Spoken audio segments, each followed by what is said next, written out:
We've now arrived at the point where you've asked all of these questions and we've done lots of navel gazing. We've understood ourselves. We've narrowed it down into some words which now start to represent our values. And we've also asked questions about, well, what do they really mean and how would we act them out? I get that completely now. And at the beginning, I mocked the poster on the fridge that said, "Should we just walk past this poster and ignore it?" But somehow you almost need that, don't you? You need to have gone through the process to work out what your values are, and you need to work them out really well so they're easy to understand and enact. But then you need some output. You need to be able to demonstrate them somewhere. You probably do need a poster on the fridge, right? Or something. How do you take us now from this world of ideas and words into something that we can actually put out into our organization? So the next part is defining our behaviors in relation to the values. So we have our value. Let's say we're carrying down the thread of curiosity, or we're using dig a little deeper for curiosity. And then we have, but what does that mean? As we've said, what does dig a little deeper look like in reality? Well, we need to be able to hear it, we need to be able to see it, and we need to be able to measure it. And in order to do that, we need specific behaviors that tell us that we are living our value.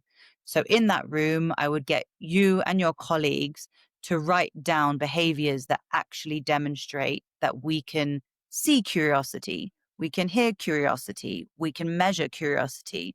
So whether that is through asking curious questions, and maybe we have a particular bank of questions that we listen to in a team meeting, or create that space that allows for a bit more curiosity.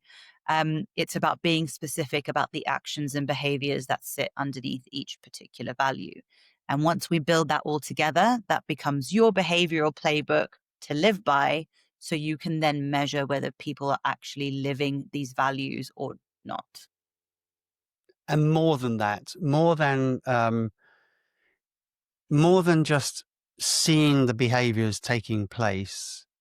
As I say, if I reflect on a company that I worked at, I won't mention it, but the values were so embedded in everything, even the company town halls, the content would be, and now we're going to have a not quite these words, but now we're going to have a section which talks about this value. And so they maybe have a guest on, or maybe they would have somebody from the company who had reflected it. And so it was everywhere. It was, these are our values. It's not just what you do in your day-to-day work, but as a company, we're going to reflect them and we're going to structure everything around the values. How do I get to that point? Time, making sure that people are bought in, but embedding values is so important. So it needs to be done in the right way. And I think this comes into three different elements. So you have the immediate. So you have to launch your values, don't just send an email to everybody, but hold a These are your kickoff. values. Yeah. Yeah, here are your values. You're now going to Yeah. live them. You'll Yeah. see them on the wall. But Yes. you want people to know that as an organization, you are invested in how you are going to do this, and these are the values that your organization is going to live by. So you want something like a launch event or a kickoff session to explain what each of these values mean and how it applies to everybody. So again, telling them that our value is dig a little deeper. Well, we've got to this because you all said curiosity. What does this mean in practice? It means X, Y, and Z. What are the behaviors behind it? Well, we will know that you are digging a little deeper when you do this, when you do that. And so that first immediate launch is extremely important. The next part is the medium term, but it's more about the reinforcing. We see so many values that do point number one. They launch, they're there, people know, and then they die a sudden death. Mm-hmm.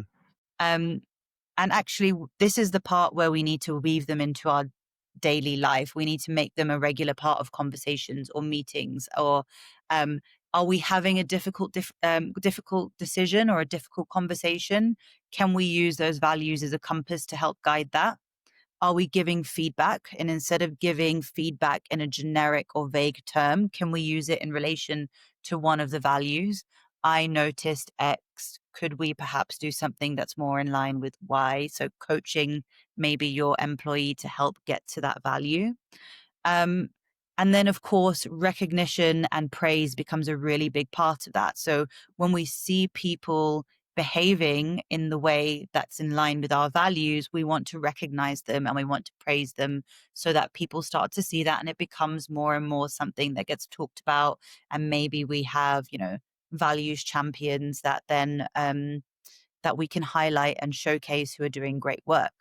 I also think we need to include culture champions in that, where we assign people amongst the organization to help us embed this new culture because, you know, it's all about making sure that everybody's bought into it and it's not just top down or whatever side it's coming in from, but then everybody feels like they're a part of that.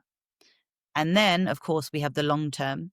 So in the long term, where the company that you were talking about probably got to is it's so integrated in all the processes, they are part of the core operations. And that means we are, as we've talked about, hiring for our values by asking relevant questions in interviews. When we onboard our new employees, we're teaching them about our values from day one. We're actually using our PDRs or our personal development reviews to evaluate performance based on how people live the values and not just what they do. And in the long term, that becomes a part of our DNA rather than something that we have to consistently remind people of. So we've come full circle now. We've done the whole process, and we've launched, and we can begin to see it being part of our daily life inside the company. So it's working. Is that it? Are we done? This has to become regular practice. It can't just be done, right? We've looked at a immediate, a midterm, and a long term. It's going to take a long time for this to be fully embedded and for culture change to happen if you are, for example, an organization of 1,000 people. But this is going to be our DNA. We don't want to stop it. We want to continuously review our practices, making sure we're living up against our values. And at one point in our journey, when we talked about this earlier, when you're a company of 500, you're very different to a company of 1,000. We might need specific values when we are a startup because we need to get shit done and we Uh-huh. need to do it in a particular way. And maybe we're looking at investment and whatever it might be. But in 3 to 5 years, our strategic priorities probably changed. So it might be that we need to reassess our values and we need to change our values and we need to make them more reflective of where the organization is there. So the short answer is our value and culture work is never done. It's an ongoing process because it's going to be a part of our DNA.